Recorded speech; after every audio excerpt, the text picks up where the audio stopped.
kirap gunungan Garebeg Maulud Keraton Yogyakarta. Aliansi Ojol gelar doa bersama dan deklarasi damai. Salam Indonesia, pemirsa, selain dua berita utama tadi, kami juga memiliki sejumlah informasi menarik lainnya untuk Anda di Yogyakarta dan Jawa Tengah. Bersama saya Dewi Budianti, inilah seputar Jogja selengkapnya.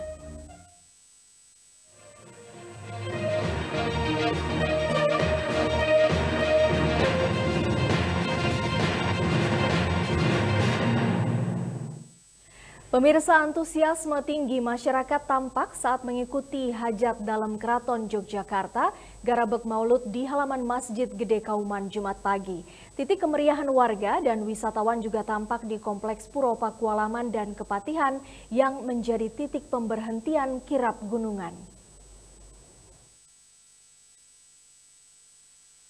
Sejak Jumat pagi, masyarakat memadati kawasan keraton hingga Masjid Gede untuk menyaksikan kirap gunungan hajat dalam Keraton Yogyakarta, Garebeg Maulud. Halaman Masjid Gede menjadi titik gunungan didoakan sebelum dibagikan ke masyarakat. Hajat dalam Garebeg Maulud kali ini bertepatan dengan momen tahun Dal setiap 8 tahun atau 1 windu sekali. Hanya gunungan jaler dan estri yang dibagikan serta diperebutkan oleh masyarakat.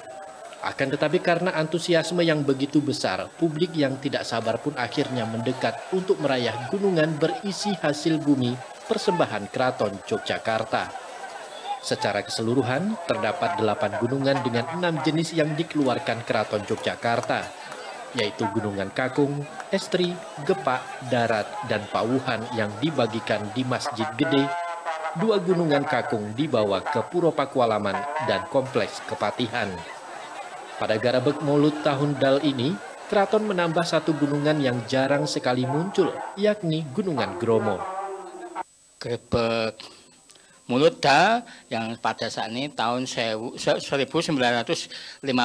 atau 2025. Ini pas Dal 8 tahun sekali. Yang gunungan itu ada 6, ada Gunungan Kakung, Estri, Gepak, Darat, Pawan, dan Gromo. Tapi setelah itu tadi dibawa ke Keraton 6, yang 1 dibawa ke Kepatihan, yang Gromo itu langsung setelah doa, tadi doa dari saya dan dari teman-teman, langsung kembali ke Keraton untuk yang itu yang khususnya untuk para abdi dalam yang di dalam keraton.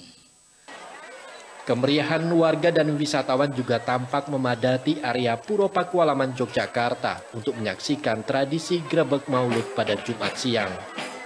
Sejak pagi, masyarakat telah berkumpul di sepanjang Jalan Sultan Agung menuju Puro Pakualaman, tak sabar menantikan arak-arakan kirap gunungan. Namun yang menjadi daya tarik utama dari Garebeg Maulud ini adalah kirap bergodo prajurit bersama gajah dan 1 gunungan hasil bumi. Diarak dari Keraton Yogyakarta menuju Puro Pakualaman, setelah dilakukan acara penyerahan, gunungan ini kemudian didoakan oleh para abdi dalam dan dibawa di depan regol sebelum akhirnya diperebutkan oleh masyarakat. Tak butuh waktu lama, isi dari gunungan langsung ludes diperebutkan warga. Mereka meyakini bahwa gunungan tersebut membawa berkah dan keberuntungan. Rencananya di rumah untuk apa ini, Bu? Usaha warung biar dimanfaatkan untuk apa, Bu? masak. Masak? Ya. Mau dimasak ya, Bu? Iya, rumah makan warung saya. Berarti nanti untuk campuran bumbu masak ya? Iya. Tradisi Garebeg Maulud tak hanya menjadi perayaan keagamaan, tetapi juga menjadi ajang pelestarian budaya dan daya tarik wisata yang unik. Tim Liputan Jogja TV.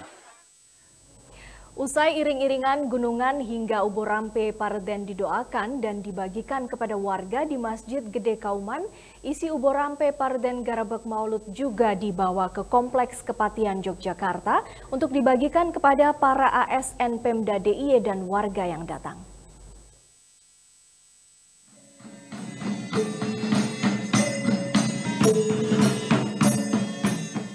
Iring-iringan prajurit bergodo Keraton Yogyakarta yang datang dari Masjid Gede Kauman tiba di Kompleks Kepatihan Kantor Gubernur DIY, membawa sebanyak 150 Ubo Rampe Parden Garebeg Maulud, memperingati hari kelahiran atau Maulid Nabi Muhammad SAW. Dengan membawa ubur rampe pareden yang diterima berwujud rengginang dan telapuan bintang 5 warna, pejabat Pemda DIY diwakili penjabat Sekda DIY Arya Nugrahadi menyambut para tamu, abdi dalam, dan para prajurit bergodok keraton yang mengantar. Sebanyak 150 ubur rampe pareden dibagikan kepada para ASN dan warga yang datang sejak pagi hari di Kompleks Kepatihan. Penjabat Sekda DIY Arya Nugrahadi mengatakan, pembagian ubur rampe tahun ini menjadi istimewa karena peringatan Maulid Nabi yang bersamaan dengan Tahun Dal yang dimaknai sebagai awal dari satu windu, di mana ada satu gunungan keraton yakni Gunungan Bromo yang hanya dikeluarkan setiap 8 tahun sekali. Sementara untuk ubur rampe dibagikan satu persatu kepada warga tanpa ada rebutan. Pada tahun ini bersamaan dengan Tahun Dal setiap 8 tahun sekali, maka untuk gunungan yang dari Keraton Ngayogyakarta Hadiningrat itu ada 4. Ada 4, salah satunya adalah Gunungan Bromo yang menjadi ciri khas untuk Tahun Dal. Ubur rampe pareden Garbek Maulud yang dibawa dari keraton hingga didoakan di Masjid Gede diiringi oleh 4 duta atau perwakilan dari Pemda DIY. Sementara tradisi rayahan atau rebutan memang telah dihilangkan dalam pelaksanaan Garbek ini agar warga dapat memaknai arti tertib dan sabar serta menjadi bagian dari budaya itu sendiri. Kalau bagi kami ini malah justru akan menguatkan nilai sekaligus mengedukasi karena pada dasarnya budaya Jawa bukan budaya rayahan ya. Jadi ini juga akan mengedukasi masyarakat bahwa untuk tertib sabar nampi paringan gitu. Nah ini tadi yang coba kita terapkan, tertib satu persatu. Jadi kemudian pun paringaken. Jadi prinsipnya adalah pun paringaken, tidak kemudian mengambil sendiri-sendiri. Grebek Maulud merupakan upacara budaya yang diselenggarakan Keraton Yogyakarta dalam rangka memperingati Hari Besar Agama Islam yang dimaknai sebagai perwujudan rasa syukur menyambut kelahiran Nabi Muhammad yang diwujudkan dengan memberikan sedekah kepada masyarakat melalui gunungan yang berisikan hasil bumi. Visintiarina, Jogja TV. Mahfud MD anggap aksi demonstrasi muncul dari kekecewaan masyarakat. Informasinya kami hadirkan sesaat lagi di seputar Jogja.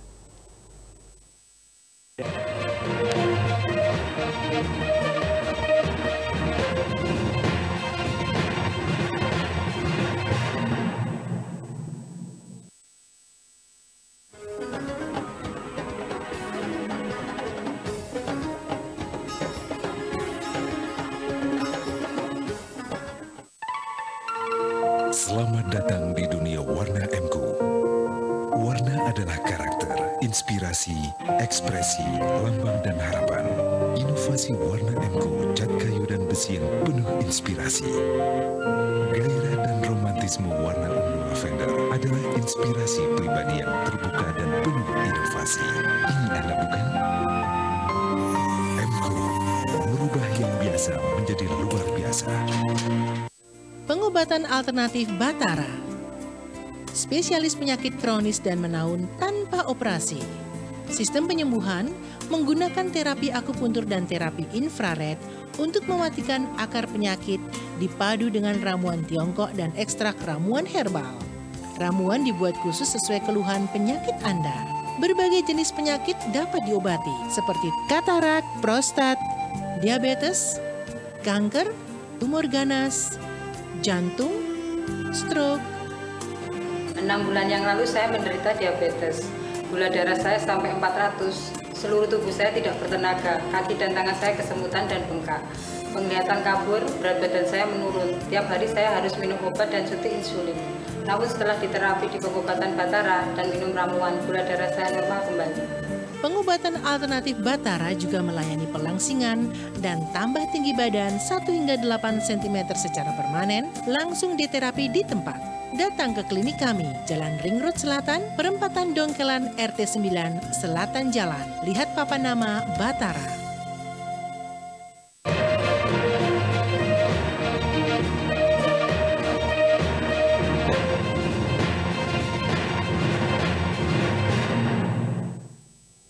Kembali lagi di seputar Jogja pemirsa, teror perusakan dan pelemparan bom molotov terjadi di Yogyakarta. Sebanyak 5 pos polisi lalu lintas di Sleman dan kota Yogyakarta dirusak dan dilempar bom molotov oleh orang tak dikenal.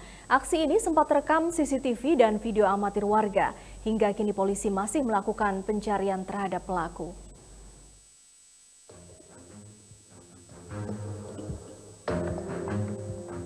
Inilah rekaman CCTV yang berada di perempatan pos polisi lalu lintas Pingit, kota Yogyakarta pada Kamis pagi. Tampak seorang lelaki dengan menggunakan sepeda motor dari arah utara, kemudian berbelok ke arah barat dan berhenti di depan pos polisi lalu lintas Pingit.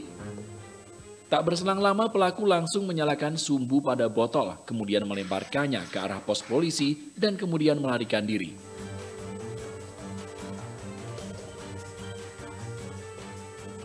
Beruntung bom molotov tersebut tidak meledak karena petugas langsung keluar dan mematikan api. Selain pos polisi kota Yogyakarta, 4 pos polisi lalu lintas di Kabupaten Sleman juga dirusak dan dilempar bom molotov oleh orang tak dikenal. Salah satunya adalah pos polisi lalu lintas Monumen Jogja Kembali. Akibat aksi tersebut, kerusakan terjadi di bagian kaca dan pintu pos terbakar. Menurut saksi mata, perusakan dan pelemparan molotov terjadi kurang lebih pada pukul 5 pagi sebanyak 2 kali. Ia sempat memadamkan api dengan menggunakan air pada bagian depan dan dalam pos polisi. Ambil air di kamar mandi, terus tak bawa ember di situ tak siram. Terus selain terbakar ada apa lagi, pecah-pecah atau gimana yang Bapak lihat? Nah, pas mau nyiram itu ada suara pecah. Masih ada motor di depan. Berarti sempat ketemu sama pelakunya, Pak? Enggak, lihat motor doang. Wis rawani, Mas. Aku nginguk ngono, aku terus balik mundur kok. Ya nek ngono ibu-ibu lagi nganu malah ora ngerti musuhe piro, wong piro. Pak, yang Bapak lihat tadi apa, Pak, yang terbakar tadi? Pintu. Pertama pintu ada pecahan api di sini, tak siram dari samping. Aku rawani ngene lek. Kono sing nggo geni dadi kingkong kobong. Berarti 2 kali ya, Pak itu? 2 kali. Yang satu yang di Nako itu. Saya matiinnya 2 kali, 2 titik. 2 titik. Oh, 2 kalinya molotov semua. Bisa nggak tahu itu molotov atau apa? Api-api semua. Ada api itu aja. Itu yang Bapak ketahui yang pecah itu dilempar batu atau gimana? Tidak tahu. Ada api aja di dalam. Ada apinya? Ada api. Ya saya matiinnya kan 2 kali. Jadi yang satu itu matiin, masih ada motor di depan, terus balik ke sini. Anaknya ibu itu bilang masih ada api di dalam, ambil air lagi ke situ. Selain pos polisi Monumen Jogja Kembali, perusakan juga terjadi pada pos polisi Jombor, Pelem Gurih, dan Keronggahan. Teror perusakan dan bom molotov ini diduga dilakukan untuk provokasi. Kami sampaikan bahwa pada Kamis dini hari tadi, tanggal 4 September 2025, telah terjadi aksi pelemparan batu dan molotov oleh orang tidak dikenal terhadap 5 pos polisi yang berada di wilayah hukum Polresta Sleman dan Polresta Yogyakarta, yaitu 1 Pos Lantas Mojali, 2 Pos Lantas Jombor, 3 Pos Lantas Pelem Gurih, 4 Pos Pol Keronggahan, serta 5 Pos Lantas Pingit. Akibat dari kejadian tersebut, 3 pos mengalami kerusakan kaca akibat terkena lemparan batu, dan 2 pos yang mengalami pelemparan molotov tidak berdampak terhadap terjadinya kebakaran. Peristiwa ini diduga dilakukan untuk memprovokasi situasi Yogyakarta yang secara umum saat ini sudah kondusif dan terkendali.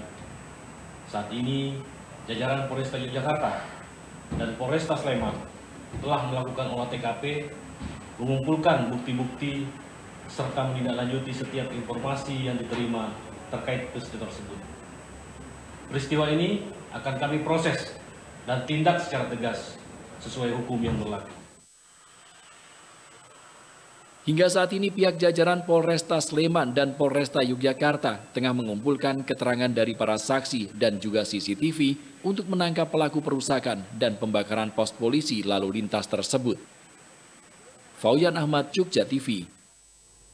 Mantan Menko Polhukam Mahfud MD menanggapi insiden pelemparan bom Molotov dan perusakan sejumlah pos polisi lalu lintas di Yogyakarta pada Kamis dini hari. Mahfud menganggap bahwa kondisi Yogyakarta sangat menentukan suhu politik nasional sehingga stabilitas di daerah ini harus dijaga bersama.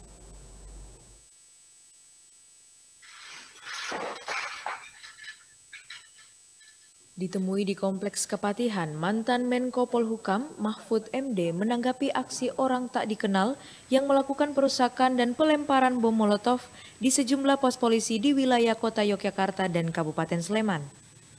Menurut Mahfud MD, Yogyakarta menjadi barometer dalam menggambarkan ketentraman yang sangat menentukan suhu politik nasional sehingga diharapkan agar seluruh pihak dapat menjaga ketentraman di DIY. Lebih lanjut, Mahfud menekankan pemerintah dan aparat perlu belajar dari pengalaman agar respons terhadap aspirasi masyarakat tidak memicu eskalasi yang lebih besar. Jogja itu barometer. Kalau Jogja panas, biasanya seluruh Indonesia ikut panas. Kalau Jogja masih dingin, biasanya semuanya bisa berharap dingin. Oleh sebab itu, mari kita jaga aja Jogja ini. Jangan sampai timbul situasi yang chaos dari sini. Diberitakan sebelumnya, sejumlah pos polisi lalu lintas di Kabupaten Sleman dan Kota Yogyakarta menjadi sasaran perusakan. Antara lain di Perempatan Pingit, Kota Yogyakarta, Perempatan Monjali Ngaglik Sleman, Keronggahan Gamping Sleman, dan Pelemguri Banyuraden Gamping Sleman. Polisi menyebut aksi ini dilakukan hampir bersamaan pada waktu dini hari. Visintia Rina, Jogja TV. Aksi demonstrasi di sejumlah daerah mendapat sorotan dari mantan Menko Polhukam Mahfud MD. Menurut Mahfud, munculnya berbagai aksi demonstrasi bersifat organik yang lahir dari akumulasi kekecewaan publik terhadap kebijakan pemerintah.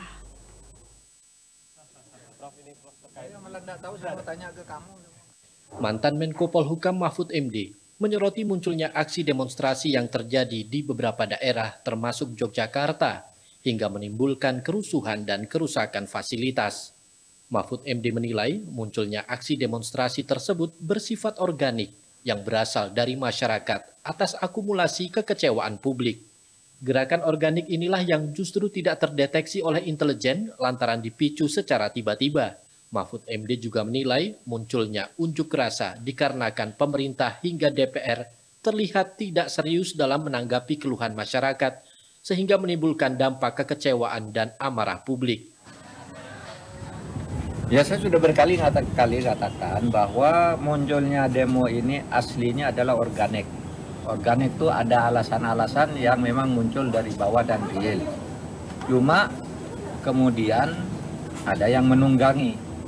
Menunggangi dengan mendalangi itu berbeda. Kalau mendalangi itu dia yang merencanakan, lalu dia yang menggerakkan.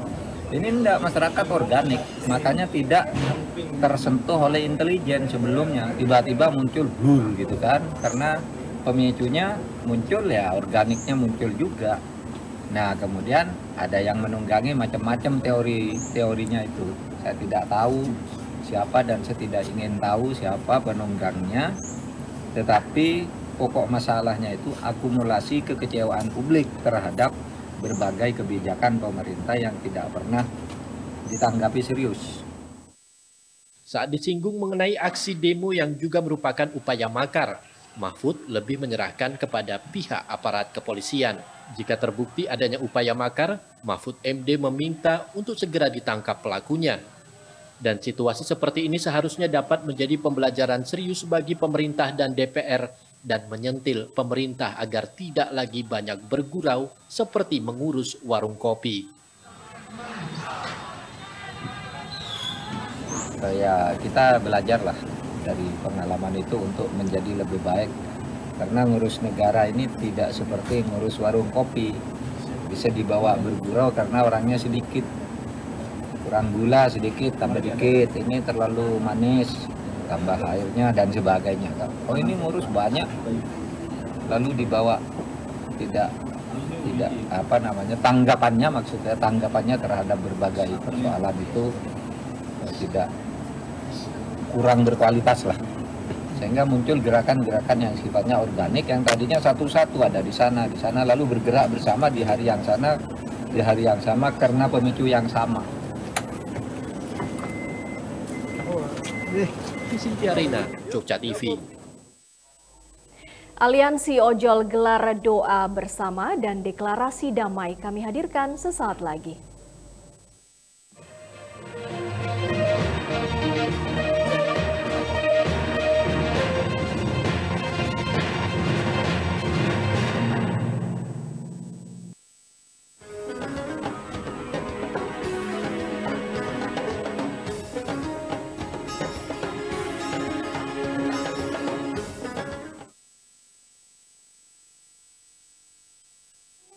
Fakultas Sains dan Teknologi Unisa Yogyakarta membuka pendaftaran untuk Prodi S1 Bioteknologi, Prodi S1 Arsitektur, dan Prodi S1 Teknologi Informasi.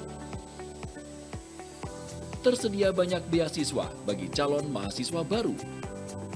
Unisa Yogyakarta memiliki fasilitas lengkap dan lingkungan belajar yang nyaman. Daftar sekarang juga, klik pmb.unisayogya.ac.id/daftar.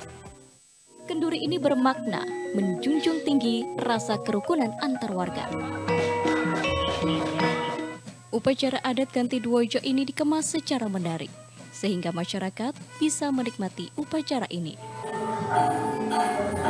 Atraksi kesenian tradisional ini dilakukan sebagai upaya pelestarian seni budaya tradisional yang ada di DIY.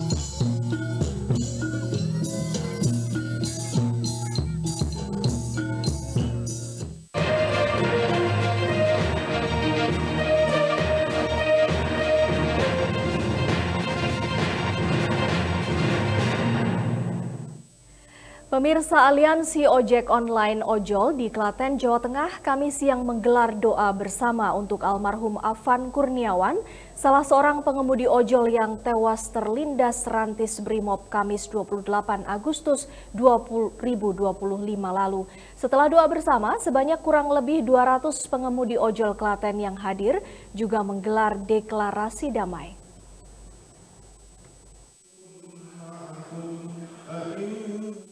Tidak kurang dari 200 pengemudi ojek online menggelar doa bersama dan deklarasi damai. Doa bersama yang bertepatan dengan peringatan 7 hari meninggalnya almarhum Afan merupakan bentuk empati dan solidaritas sesama pengemudi ojek online.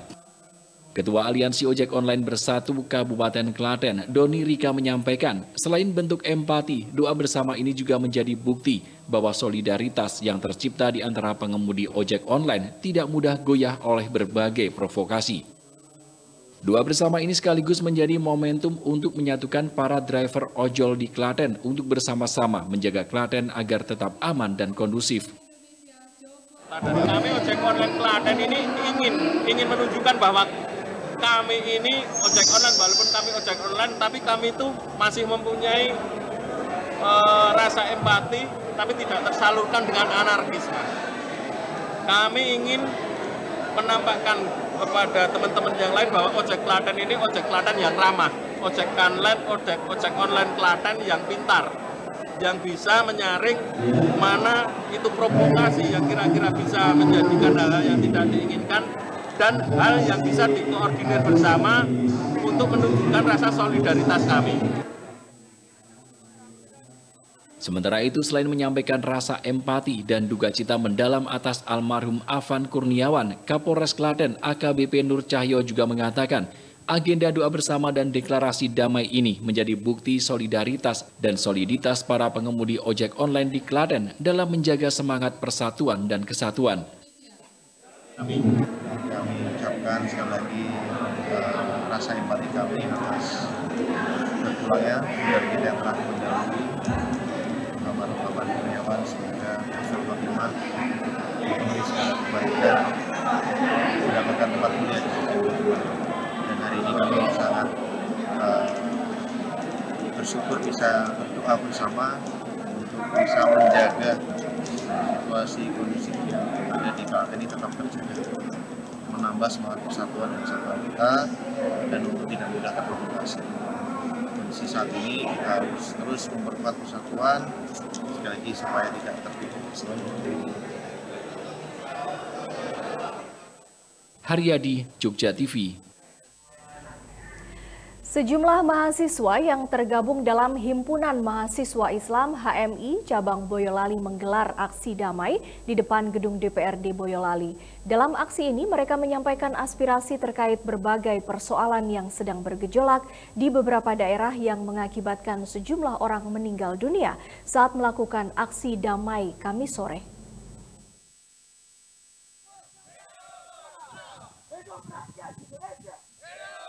Dengan berjalan kaki dari alun-alun kidul Boyolali, Jawa Tengah, sejumlah mahasiswa yang tergabung dalam Himpunan Mahasiswa Islam HMI Cabang Boyolali mendatangi kantor DPRD Kabupaten setempat.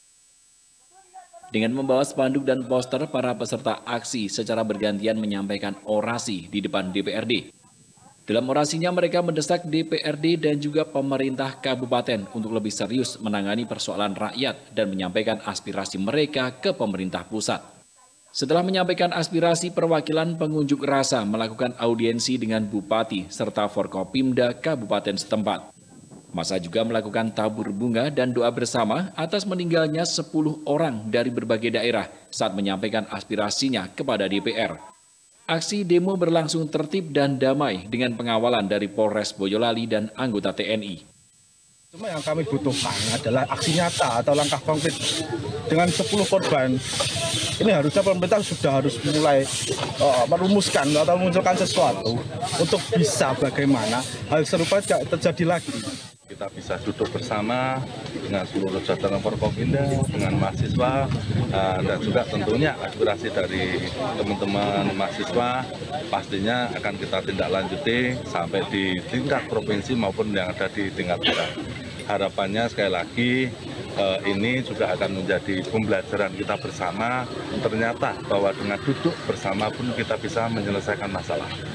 Dan juga tentunya teman-teman mahasiswa juga luar biasa dengan kegiatannya yang juga ikut menjaga situasi yang kondusif yang ada di Kabupaten Boyolali. Haryadi, Jogja TV. Kini kami sampaikan informasi cuaca berdasarkan informasi Badan Meteorologi, Klimatologi, dan Geofisika. Esok hari cuaca di kota Yogyakarta, Bantul, dan Kulon Progo diprediksi berawan. Sedangkan di Sleman dan Gunung Kidul diprediksi cerah berawan dengan suhu keseluruhan berkisar antara 22 hingga 32 derajat Celcius. Sementara itu untuk wilayah Jawa Tengah, esok hari cuaca di Kabupaten Purworejo, Solo, Magelang, Klaten, dan Sukoharjo diprediksi berawan dengan suhu keseluruhan berkisar antara 18 hingga 32 derajat Celcius. Pemirsa, Pacitan resmikan embung, warga Tremas kini miliki cadangan air dan wisata. Tetaplah di seputar Jogja untuk informasi selengkapnya.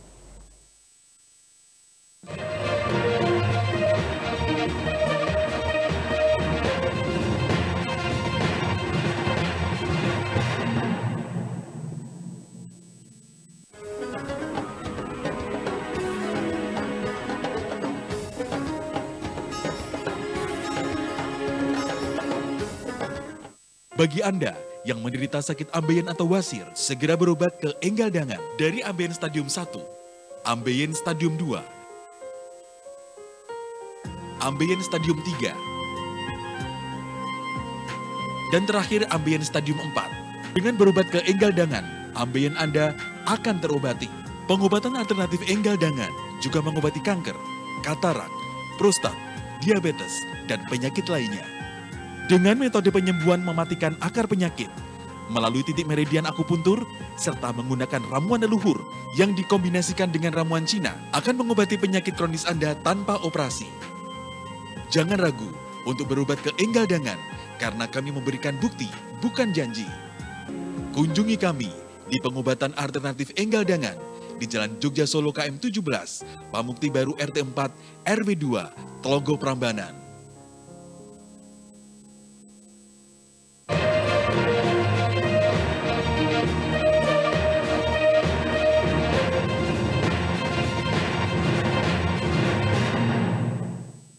Terima Terima kasih Anda masih menyaksikan Seputar Jogja pemirsa. Embung Tremas yang dibangun di atas perbukitan di Desa Tremas, Kecamatan Arjosari, Kabupaten Pacitan, Jawa Timur, kini diresmikan.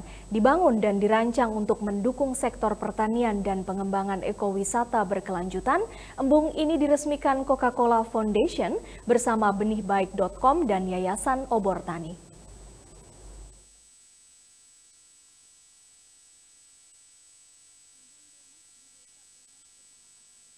Kabupaten Pacitan, Jawa Timur telah diresmikan.